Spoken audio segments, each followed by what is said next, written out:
जब प्रोग्राम खत्म होने को होता तो उसे फूलों का एक खूबसूरत गुलदस्ता भेंट कर चुपचाप लौट जाता। शुरुआत में तो मुस्कान ने उसकी ओर ध्यान नहीं दिया, पर जब वह उसके हर प्रोग्राम में आने लगा तो उसके मन में उस नौजवान के लिए एक जिज्ञासा जाग उठी कि आखिर यह कौन है, वह उसके हर प्रोग्राम में क्यों होता है, उसे उसके हर प्रोग्राम में तारीख और जगह की जानकारी कैसे हो जाती है, वगैरह वगैरह। नट जाति से ताल्लुक़ रखने वाली मुस्कान एक कुशल नाचने वाली थी। अपने बॉस के ऑर्केस्ट्रा ग्रुप के साथ वह आए दिन नए नए शहरों में अपना प्रोग्राम देने जाती थी। लंबा कद, गोरा रंग और खूबसूरत चेहरे वाली मुस्कान जब स्टेज पर नाचती थी तो लोगों के दिल थम जाते थे। उसके बदन की लोच, कातिल अदाएं और होठ पर छाई रहने वाली मुस्कान ने हजारों लोगों को अपना दीवाना बना रखा था। पर उसकी दीवानगी की आहें भरने वालों में शायद ही कोई यह जानता था कि उसकी मुस्कान के पीछे उसके दिल में कितना दर्द छुपा है। मुस्कान महज 15 साल की थी तब उसके माँ बाप ने उसे इसी ऑर्केस्ट्रा ग्रुप के मालिक के हाथों बेच दिया था। तब उसका नाच में माहिर होना ही उसका श्राप बन गया। वैसे भी उन दलित परिवारों में बेटियों का बिकना आम था, बहुत सी तो खुद ही भाग जाया करती थी। मुस्कान से कहा गया था कि ग्रुप का मालिक उसके नाच से प्रभावित होकर उसे अपने ग्रुप में शामिल कर रहा है और इसके लिए उसने उसके माँ बाप को एक मोटी रकम दी है। तब उसे उसकी यह शर्त थोड़ी अटपटी ज़रूर लगी थी कि उसे उसके साथ ही रहना होगा। जब मुस्कान ने इस बात पर ऐतराज़ जताया था तो ग्रुप के मालिक महेश ने उसे यह कहकर भरोसा दिलाया था कि जब चाहे अपने माँ बाप से मिलने जा सकती है। मुस्कान को ऑर्केस्ट्रा ग्रुप में शामिल हुए साल भर बीतने को आया था। इस बीच वह कई जगह अपने प्रोग्राम दे चुकी थी। उसे इज्जत के साथ पैसे भी मिलते थे। इसके बाद तो मुस्कान को बार बार बेचा गया। कभी उसकी भावनाओं का सौदा हुआ तो कभी उसके जिस्म का। बीतते दिनों के साथ यह हकीकत उसके सामने आई कि महेश न सिर्फ अपने ग्रुप में शामिल लड़कियों की देह बेचता है बल्कि उनके जिस्म का सौदा भी करता है। अगर कोई लड़की उसकी इस बात की खिलाफत करती है तो उसे बुरी तरह सताया जाता है। पर मुस्कान इसकी शिकायत किससे करती, वह भी उन हालातों में जब उसके माँ बाप ने ही उसे इस जलालत भरी जिंदगी में ढकेल दिया था। उसे कुछ दिनों में ग्राहकों से भी शिकायत नहीं रही। मुस्कान दलदल में फंसी एक बेबस और बेजान जिंदगी जी रही थी कि वह नौजवान उसकी ज़िंदगी में आया। उसने मुस्कान की ज़िंदगी में एक हलचल सी मचा दी थी। मुस्कान ने तय किया था कि वह उससे अकेले में मिलेगी। वह पूछेगी कि आखिर वह उसके पीछे क्यों पड़ा है। कल फिर मुस्कान का प्रोग्राम था। उसे इस बात का पक्का यकीन था कि वह नौजवान कल भी आएगा। देखा जाए तो मुस्कान अक्सर लोगों से मिलती रहती थी। इनमें अच्छे लोग भी होते थे और बुरे लोग भी, पर सच कहा जाए तो बुरे लोगों की तादाद ज़्यादा होती थी। वो लोग उसके रंग रूप और जवानी के दीवाने होते थे। उनके लिए वह एक खूबसूरत जिस्म थी जिसे वो भोगना चाहते थे। मुस्कान ने एक आदमी भेजकर उसे बुला लिया था। वह उसके सामने चुपचाप बैठा था। मुस्कान कुछ देर तक उसके बोलने का इंतज़ार करती रही, फिर बोली, मैं देख रही हूँ कि पिछले तकरीबन 1 साल से तुम मेरे हर प्रोग्राम में रहते हो, मुझे गुलदस्ता भेंट करते हो और लौट जाते हो। मैं जान सकती हूँ कि क्यों? क्योंकि आप मुझे पसंद हैं। वह गंभीर आवाज़ में बोला, मैं आपको चाहने लगा हूँ। ऐसा ही होता है, कई बार लोग हमारी जैसी नाचने वाली किसी लड़की की किसी खास अदा पर फिदा होकर उसे चाहने लगते हैं। पर उनकी यह चाहत थोड़ी देर की होती है जो बीतते समय के साथ ख़त्म हो जाती है। परंतु मेरी चाहत ऐसी नहीं है। सच तो यह है कि आपको अपनी ज़िंदगी में शामिल करना चाहता हूँ। यह मुमकिन नहीं है। क्यों? क्योंकि जिन लोगों के साथ मैं काम करती हूँ वे यह हरगिज नहीं पसंद करेंगे कि मैं उनका साथ छोड़कर जाऊँ। सवाल यह नहीं है कि लोग क्या चाहते हैं, सवाल यह है कि आप क्या चाहती हैं। मतलब बतलाऊँगा, पर इसके पहले आप यह बताइए कि क्या आप अपनी इस मौजूदा ज़िंदगी से खुश हैं? मुस्कान उसके इस सवाल का जवाब न दे सकी। वह कुछ देर तक चुपचाप उसे देखती रही, फिर बोली, अगर मैं कहूँ कि नहीं तो मैं कहूँगा कि आप इस ज़िंदगी को ठोकर मार दीजिए और मेरी चाहत को कबूल कर मेरी ज़िंदगी में शामिल हो जाइए।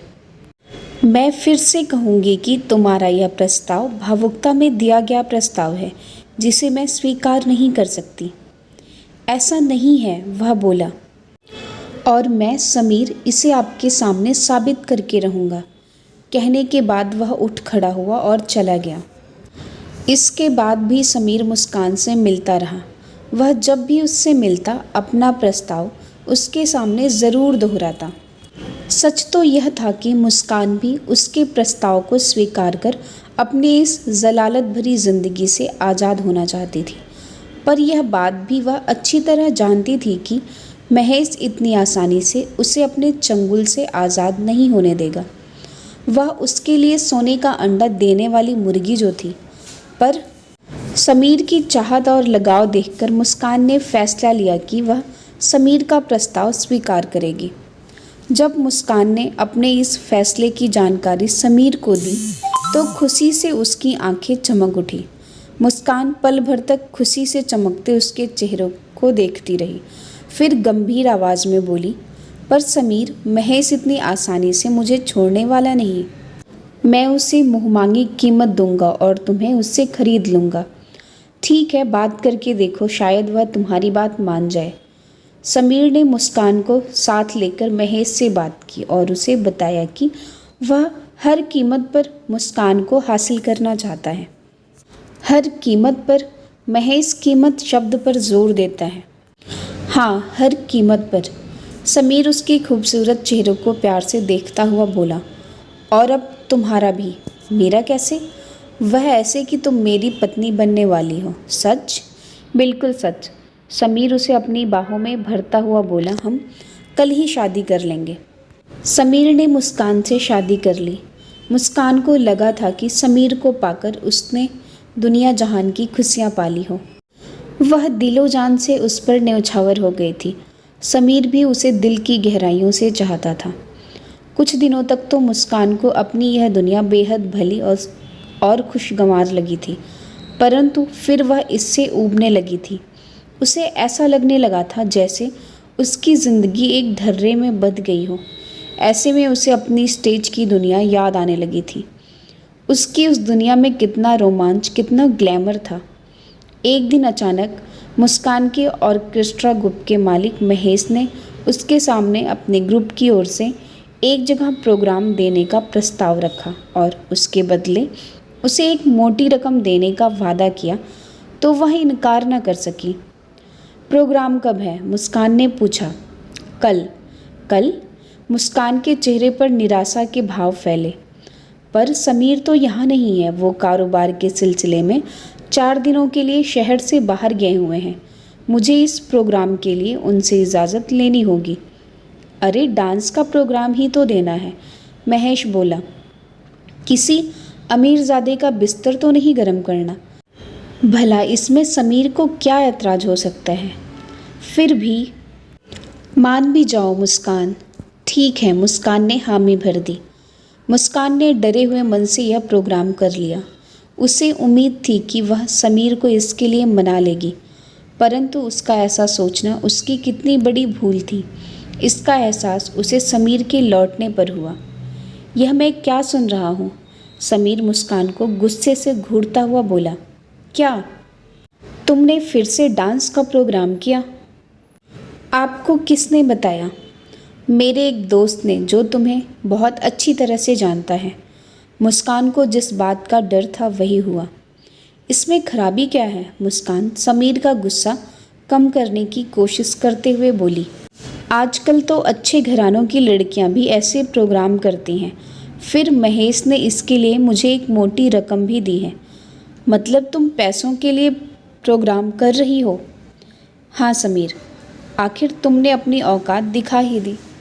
तुमने यह भी साबित कर दिया कि तुम निचली जात से ताल्लुक़ रखती हो। समीर, अब तुम मेरी बेइज्जती कर रहे हो, मुस्कान तल्ख़ आवाज़ में बोली। मैं नहीं समझती कि मैंने यह प्रोग्राम देकर कोई गलती की है, और सच तो यह है कि डांस मेरा जुनून है और इस जुनून से मैं अपने आप को ज़्यादा दिनों तक दूर नहीं रख सकती। समीर पल भर तक उसे गुस्से में घूरता रहा, फिर पैर पटकता हुआ कमरे से बाहर चला गया। समीर, आखिर तुम मेरी इस छोटी सी गलती के लिए मुझसे कब तक नाराज़ रहोगे? तीसरे दिन रात की तन्हाई में मुस्कान समीर की ओर करवट लेते हुए बोली, तुम्हारे लिए यह छोटी सी गलती है, पर तुम्हारी यही छोटी सी गलती मेरी बदनामी का सबब बन गई है। लोग यह कहकर मेरा मजाक उड़ाते हैं कि देखो, समीर की पत्नी स्टेज पर नाचती फिरती है। लोगों का क्या है, उनका तो काम ही है कुछ न कुछ कहना। अगर हम उनके कहे मुताबिक चलने लगे तो हमारी ज़िंदगी मुश्किल हो जाएगी। इसका मतलब यह है कि तुम दिल से चाहती हो कि तुम डांस प्रोग्राम करती रहो। हाँ, बशर्ते तुम इसकी इजाज़त दो, मुस्कान बोली। समीर कुछ देर तक चुपचाप मुस्कान के खूबसूरत चेहरे और भरे भरे बदन को देखता रहा, फिर बोला, ठीक है, मैं तुम्हें इसकी इजाज़त देता हूँ, पर इसके लिए मेरे काम भी कर देना। कैसे काम? तुम कभी कभी मेरे कारोबार से संबंधित अमीर लोगों से मिल लेना। क्या कह रहे हो तुम? यह सुनकर मुस्कान हैरान रह गई। तुम मेरी पत्नी हो, तभी तो मैं तुमसे ऐसी बातें कर रहा हूँ। समीर अपनी आवाज़ में मिठास घोलता हुआ बोला, देखो मुस्कान, अगर तुम ऐसा करती हो तो हमें उन लोगों से उनकी कंपनी के लिए बड़े ऑर्डर मिलेंगे, जिससे हमारा लाखों का मुनाफा होगा। एक पत्नी होने के नाते क्या तुम्हारा यह फ़र्ज नहीं है कि तुम पति का कारोबार बढ़ाने में उसकी मदद करो? और फिर तुम पहली बार तो ऐसा कर नहीं रही हो।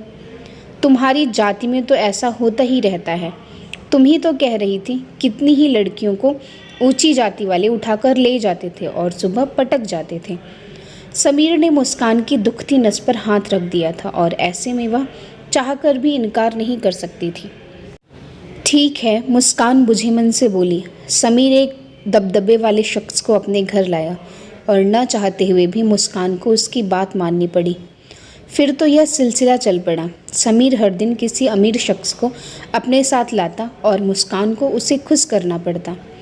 यह बात तो मुस्कान को बाद में मालूम हुई कि असल में समीर, जिन्हें अपने कारोबार से संबंधित लोग बतलाता था, वे उसके हुस्न और जवानी के खरीदार थे और समीर उनको अपनी पत्नी का खूबसूरत जिस्म सौंपने के लिए उनसे एक मोटी रकम वसूलता था। मुस्कान ने जिसे भी अपना समझा उसी ने उसे बेचा। पहले उसके माँ बाप ने उसे बेचा और अब उसका पति उसे बेच रहा था, लेकिन दोनों अब पैसों में खेल रहे थे। अगर आपको ये कहानी पसंद आई हो तो चैनल को ज़रूर सब्सक्राइब करें।